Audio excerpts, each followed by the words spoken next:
ఆంధ్ర రాష్ట్ర సాధన కోసం 58 రోజుల పాటు ఆమరణ నిరాహార దీక్ష చేపట్టి తన ప్రాణాలను అర్పించిన మహనీయుడు అమరజీవి పొట్టి శ్రీరాములు గారి ఆశయాలను ప్రతి ఒక్కరూ గుర్తుంచుకోవాలని జిల్లా జాయింట్ కలెక్టర్ పులి శ్రీనివాసులు పిలుపునిచ్చారు. జిల్లా కేంద్రమైన మార్కాపురం పట్టణంలోని కలెక్టరేట్ కార్యాలయంలో పొట్టి శ్రీరాములు 125వ జయంతి వేడుకలను అత్యంత ఘనంగా నిర్వహించారు. ఈ కార్యక్రమానికి ముఖ్య అతిథులుగా జిల్లా జాయింట్ కలెక్టర్ పులి శ్రీనివాసులు, మార్కాపురం శాసనసభ్యులు కందుల నారాయణ రెడ్డి హాజరయ్యారు. తొలుత జ్యోతి ప్రజ్వలన చేసి అమరజీవి చిత్రపటానికి పూలమాలలు వేసి ఘన నివాళులర్పించారు. ఆంధ్ర రాష్ట్ర రాజధాని అమరావతిలో ముఖ్యమంత్రి నారా చంద్రబాబు నాయుడు మరియు ఉప ముఖ్యమంత్రి కొణిదెల పవన్ కళ్యాణ్ సంయుక్తంగా ఆవిష్కరించిన 58 అడుగుల పొట్టి శ్రీరాములు కాంస్య విగ్రహ కార్యక్రమాన్ని మార్కాపురం కలెక్టరేట్ నుండి జేసీ, ఎమ్మెల్యే మరియు ఇతర అధికారులు వర్చువల్ విధానంలో వీక్షించారు. జాయింట్ కలెక్టర్ పులి శ్రీనివాసులు మాట్లాడుతూ పొట్టి శ్రీరాములు త్యాగఫలంతోనే ఆంధ్ర రాష్ట్రం ఆవిర్భవించింది. భాషా ప్రయుక్త రాష్ట్రాల ఏర్పాటుకు ఇక్కడే బీజం పడింది. అప్పట్లో ఎవరూ సహకరించకపోయినా 58 రోజుల పాటు అకుంఠిత దీక్షతో లక్ష్యాన్ని సాధించి చరిత్రలో నిలిచిపోయారు. యువత, విద్యార్థులు ఆయన పట్టుదలను స్ఫూర్తిగా తీసుకోవాలని పేర్కొన్నారు. అదేవిధంగా ఎమ్మెల్యే కందుల నారాయణ రెడ్డి మాట్లాడుతూ మహాత్మా గాంధీ సైతం శ్రీరాములు లాంటి వ్యక్తులు మరో 10 మంది ఉంటే దేశానికి ఎప్పుడో స్వాతంత్ర్యం సిద్ధించేదని కొనియాడారు. తెలుగు ప్రజల కష్టాలను చూసి చలించి ప్రత్యేక రాష్ట్రం కోసం ఆయన చేసిన పోరాటం మరవలేనిది. ఆయన త్యాగానికి గుర్తుగా అమరావతిలో 58 అడుగుల భారీ విగ్రహాన్ని ఏర్పాటు చేయడం గర్వకారణమని తెలిపారు. ఈ కార్యక్రమంలో ఆర్డీఓపీ ప్రభాకర్, భాజపా రాష్ట్ర మీడియా ప్రతినిధి Ramachandra Reddy, AMC chairman Venkata Reddy, TDP నాయకులు మల్లికార్జున్, ఇతర అధికారులు, ప్రజలు పెద్ద సంఖ్యలో పాల్గొన్నారు.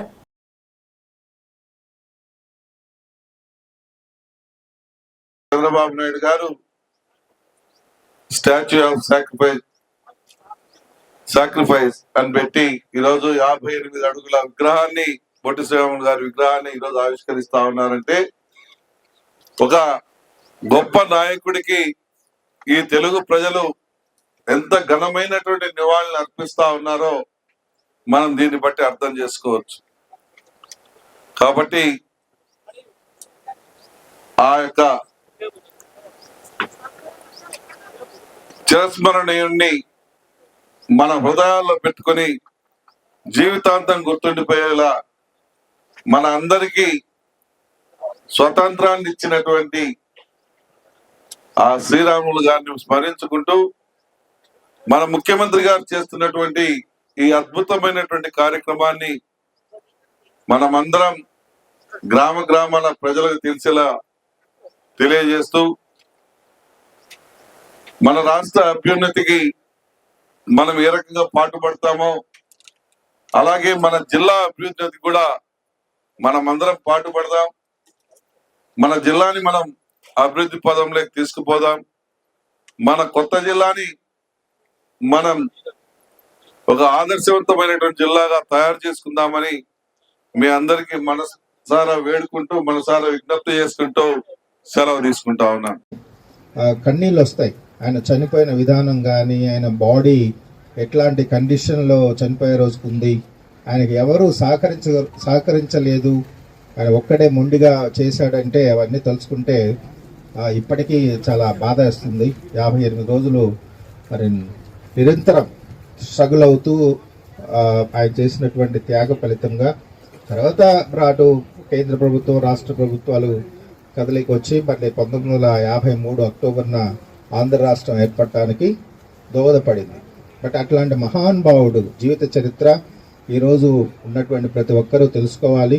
అట్లాగే భావితరాలకు కూడా వారిని స్ఫూర్తి ఏదైతే ఉందో అది అందించాలి. ఈ క్రమంలో రాష్ట్ర ప్రభుత్వం ప్రత్యేకంగా వారి యొక్క శ్రమను, చాలామంది అనుకుంటారు పొట్టి శ్రీరాములు గారు అంటే ఏదో ఒక కమ్యూనిటీకి సింబల్ అనేది అనుకుంటూ ఉంటారు, కానీ దట్ ఇస్ నాట్ కరెక్ట్. ఆయన అందరి మనిషి. ఈరోజు మనం ఇంత స్వేచ్ఛగా ఒక రాష్ట్రం ఏర్పాటు చేసుకొని ఇంత మన అడ్మినిస్ట్రేషన్ మనం రన్ చేయడానికి ఆయన వేసినటువంటి బీజం వల్లనే ఆంధ్ర రాష్ట్రం ఏర్పడింది. సో కాబట్టి ఆయన ఏ ఒక్క సామాజిక వర్గానికి ప్రతినిధి కాదు. సో అది తెలుసుకోవాలి. అట్లాగే రాష్ట్ర ప్రభుత్వం ఇప్పుడు అత్యంత ప్రతిష్టాత్మకమైనటువంటి క్యాపిటల్ ఏరియాలో మరి వారి విగ్రహాన్ని ఈరోజు గౌరవ ముఖ్యమంత్రి గారు చంద్రబాబు నాయుడు గారు వారు ఇనాగరేట్ చేస్తున్నారు. ఈ సందర్భంగా మనందరం కూడా రాష్ట్ర ప్రభుత్వానికి కృతజ్ఞతలు తెలియజేయాలి. ఎందుకంటే అంత త్యాగనిరతి ఉన్నటువంటి ఒక మంచి మనిషి అమరజీవిని స్మరించుకుంటూ వారి విగ్రహం భావితరాలకు కూడా అందించాలని విగ్రహాన్ని కూడా రూపకల్పన చేయటం, అట్లాగే వారి పేరుతో ఒక జిల్లా, నెల్లూరు జిల్లాలో